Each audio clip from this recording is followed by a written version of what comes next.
لے جائیے، آپ تعداد لے جائیے، آپ لوگوں کو لے جائیے، اس لیے کہ وہاں لاکھوں کی تعداد میں ہوں گے۔ تو مولا حسین فرماتے ہیں کیا تم نے میرے بابا کا نہج البلاغہ نہیں پڑھا؟ میرے بابا نہج البلاغہ میں مقام شکوہ فرماتے ہیں اے میرے پروردگار، کاش کہ تو مجھے ایک مالک اشتر اور دے دیتا، مجھے کسی دوسرے کی ضرورت نہ پڑتی۔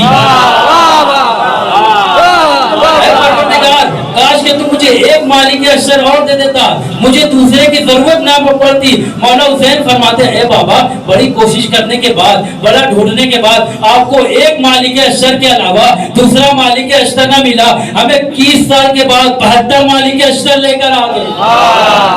درود پڑھ دے محمد والے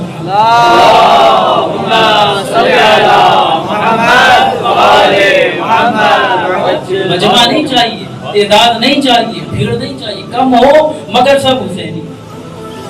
بھائی مامون نے ابن سقیر سے پوچھ لیا کہ تم میرے عمل کو قرآن کی دعوت دیتے ہو، یہ بتاؤ میرے بیٹے افضل ہیں یا علی کے بیٹے افضل ہیں؟ تو ابن سقیر کہتے ہیں اول تو تمہیں یہ سوال نہیں کرنا چاہیے تھا، اگر تم نے یہ سوال کر بھی لیا ہے تو میرا جواب بھی سنتا جا۔ کہا کہ مجھے ایک میدان میں لایا جائے، اور کہا میدان میں ایک ترازو کو نصب کیا جائے، اور کہا ترازو کے ایک پلے میں تیری ساری حکومت کو رکھا جائے، تیرے سارے اقتدار کو رکھا جائے، تیرے سارے مال کو رکھا جائے، تجھ کو تیرے بیٹے کے ساتھ ترازو کے اس پلے میں رکھ دیا جائے، اور کہا ترازو کے دوسرے پلے میں مولا علی کے غلام جناب قمبر کی جوتی رکھ دی جائے۔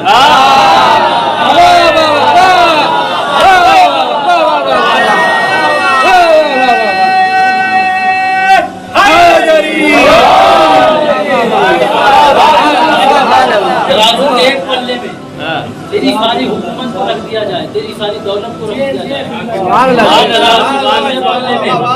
مولا علی کے غلام جناب قمبر کی جوتی رکھ دی جائے، تب بھی تو برابری نہیں کر سکتا۔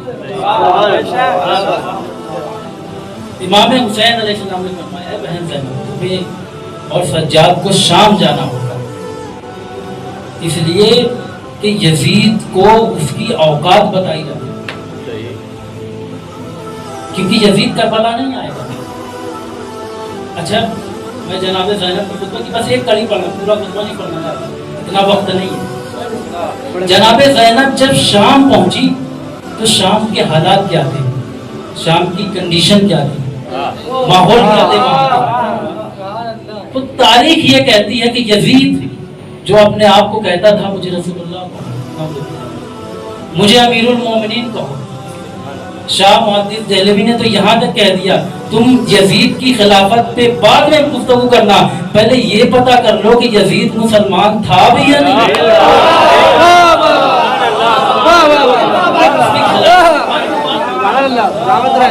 پہلے یہ پتا کر لو کہ یزید مسلمان بھی تھا کہ نہیں۔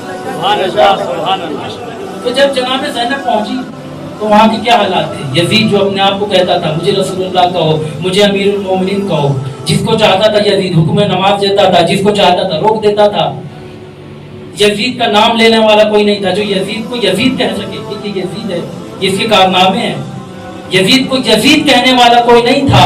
ایسے پرآشوب ماحول میں جناب زینب نے شام میں قدم رکھا۔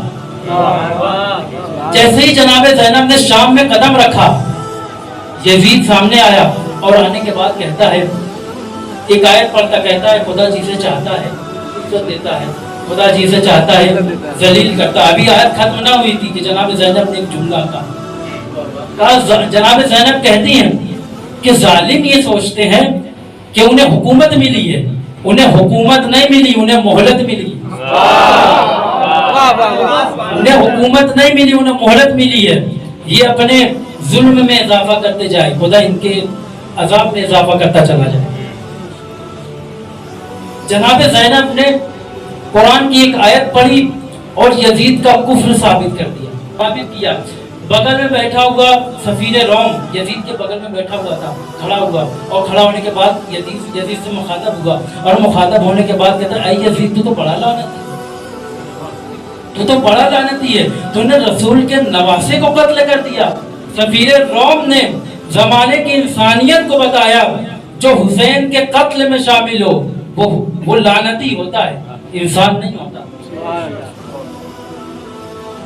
جیسے ہی کہا یزید تو بڑا لعنتی ہے، تو نے رسول کے نواسے کو قتل کر دیا۔